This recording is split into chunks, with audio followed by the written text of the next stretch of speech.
Let me say something that might shift how you see your relationships. Not everyone who hurts you is a narcissist, and not everyone who struggles emotionally is toxic.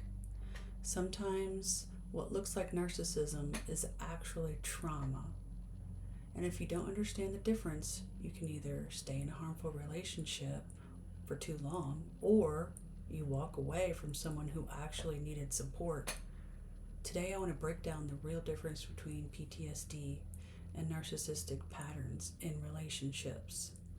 Have you ever been in a relationship where you thought, is this trauma or is this narcissism? Because those two can look very similar, with symptoms from emotional reactivity, defensiveness, shutting down. That's it.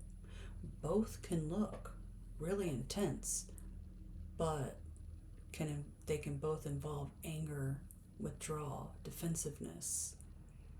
Common misinterpretations are when people label trauma responses as narcissistic patterns when they see those overlapping symptoms.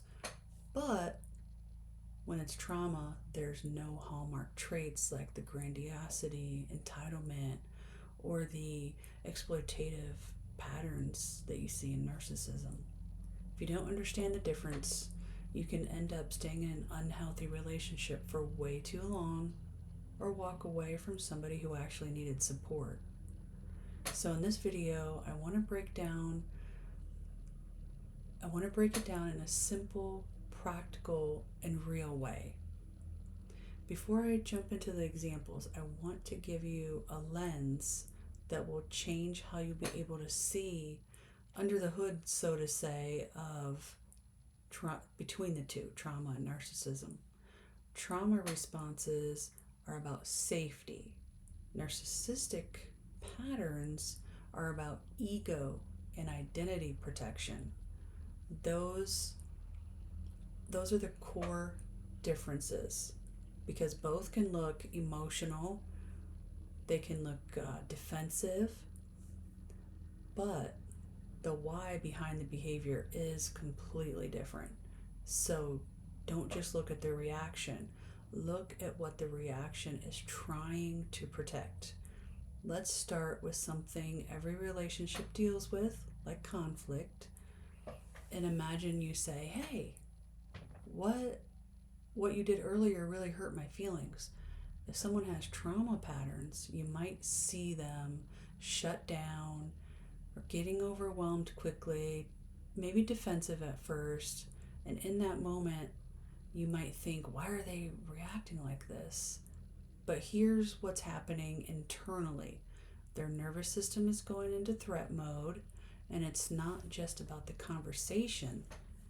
It feels like danger, so they might freeze and they might run, fight or flight, or freeze, because they're being flooded with emotions. Their nervous system is becoming active.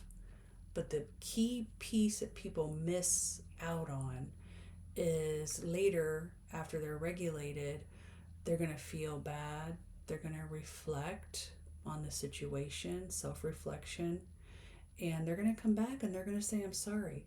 Even if it's not a perfect apology, they still have that capacity to repair the relationship.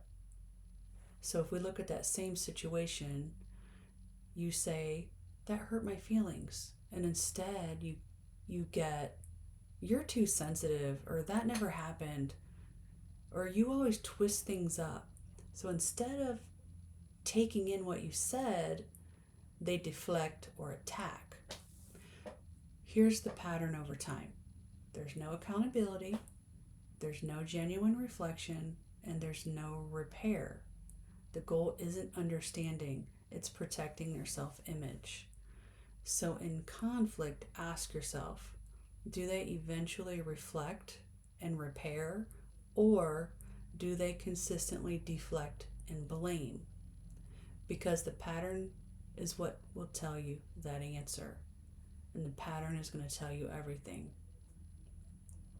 So let's talk about something deeper, like emotional needs. If you say something like, I really need support right now, because someone with trauma would actually care deeply and actually want to show up, but they might feel overwhelmed or inadequate, unsure of how to meet that need. So, what does that look like? Sometimes they show up, sometimes they're going to pull away, and that inconsistency can be confusing. But if you look closely, you'll still see empathy, you're going to see effort, and you're going to have moments of connection, real emotional connection. So the issue is not the lack of care, it's the lack of regulation. Now, when you compare that to this, you express a need, and their response is, "Why are you so needy?" Or, "I already do enough." Or they just ignore it completely. So your needs start to feel like a burden, or you feel like you're inconveniencing them, or something they own, or they're only helping your need when their needs are met, when it benefits them. So you just stop expressing your needs at all. Then ask yourself, do they care but struggle? Or are they dismissive and minimize your needs? Because those are not the same thing. So, one of the biggest triggers in relationships is getting feedback. Nobody, loves criticism, but it's how we grow. So, if you say, "I think that situation could have been handled differently," person with trauma, it can trigger shame, anxiety, overthinking, and they're probably going to apologize quickly. They're going to be like, "I am sorry." And they're going to replay that in their head over and over because their nervous system is activated. But after they regulate, they're going to be reflecting, and internally they're thinking how badly they messed up. Now doesn't all that's not always healthy. It's not a healthy look. Sometimes it can look like avoidance or people pleasing, emotional withdrawal. But again, later, when you see someone have that self reflection, they're trying to grow, and growth is within them. They're trying to put the effort in to do better. Their reaction turns inward with that reflection. So, with the contrast, when you're giving feedback to the narcissist, suddenly they get angry, defensive, dismissive, and you're going to hear, "You don't know what you're talking about," or "Who are you to say that?" Or they're just going to flip out. They're just going to flip out, flip it. "Actually, you were the one that was wrong, and you did this and you did that." There's no space for your perspective or any other perspective. That reaction is external, it goes outward. It's blaming, attacking, because they're trying to keep that control. So, the simplest way to see it is trauma internalizes, narcissism externalizes. Because this is where people get confused when all they see are the emotional reactions, the withdrawal, and the irritability, and they come to the conclusion that that's narcissism, because those can also be trauma responses. So instead of labeling the behavior, ask, what is this protecting? Because trauma protects safety, narcissism protects identity and ego.